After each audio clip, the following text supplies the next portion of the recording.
여러분 안녕하십니까? 문재인 대통령이 신년사를 통해 올 한 해 국정 방향을 제시했습니다. 정부의 정책 기조인 포용, 혁신, 공정 분야에서 확실한 변화를 이뤄내겠다고 다짐했는데요. 특히 부동산 문제를 공정의 측면에서 접근하면서 집값 안정화에 대한 강한 의지를 드러냈습니다. 먼저 최진만 기자입니다. 문재인 대통령은 신년사의 절반 이상을 경제와 민생, 사회 이슈에 할애했습니다.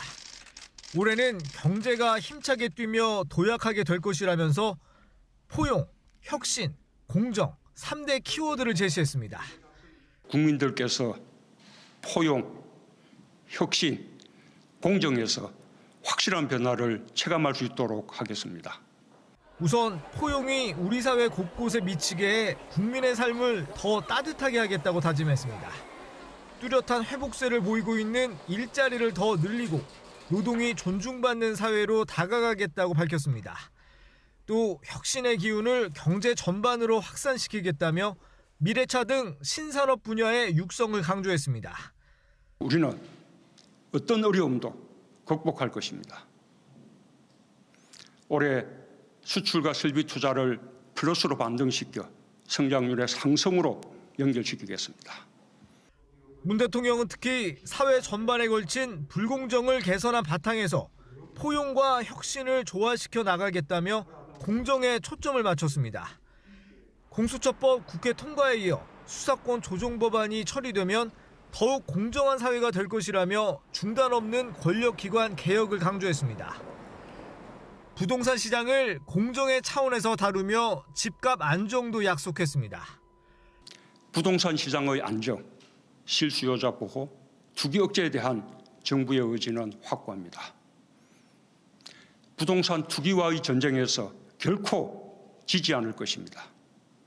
문 대통령의 신년사에서 가장 많이 등장한 단어는 경제와 평화로 모두 17번씩 언급됐으며 공정과 남북이 그 뒤를 이었습니다. OBS 뉴스 최진만입니다. 문재인 대통령은 또 북한을 향해 남북관계 개선을 위해 실현 가능한 방안들을 함께 찾아보자고 제안했습니다. 접경지역 협력과 DMZ 세계문화유산 등재 등 구체적 방안들도 제시했는데요. 무엇보다 김정은 위원장의 답방을 위한 여건 마련을 강조했습니다.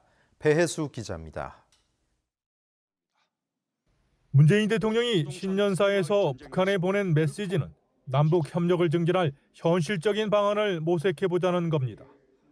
북미 대화가 꽉 막혀 진전이 없으니 남북 간에 실현 가능한 방법들을 찾아 교착 국면을 돌파해보자는 제안입니다.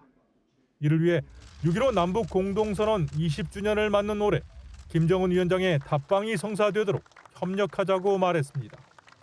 김정은 위원장의 답방을 위한 여건이 하루빨리 갖춰질 수 있도록 남과 북이 함께 노력해 나가길 바랍니다. 남북 협력의 현실적인 방안으로는 문화와 스포츠 분야에 초점을 맞췄습니다. 우선 접경지역 협력을 제안하며 비무장지대 유네스코 세계유산 공동등재에 북한의 호응을 촉구했습니다. 도쿄올림픽 공동입장과 단일팀 구성, 또 2032년 올림픽 공동개최도 반드시 실현하자고 강조했습니다. 문 대통령은 또 철도 도로 연결과 금강산 개성공단 문제에 대해서도 현실적인 방안을 남북이 함께 찾아보자고 제안했습니다. 지켜지지 못한 합의에 대해 되돌아보고 국민들의 기대에 못 미친 이유를 되짚어보며 한 걸음이든 반걸음이든 끊임없이 전진할 것입니다. 문 대통령은 특히 지난 한 해를 한반도 평화를 위한 인고의 시간으로 평가하며 북한의 대화의 동력을 유지할 수 있도록 무력 위협을 자제할 것을 촉구했습니다. OBS 뉴스 배혜수입니다.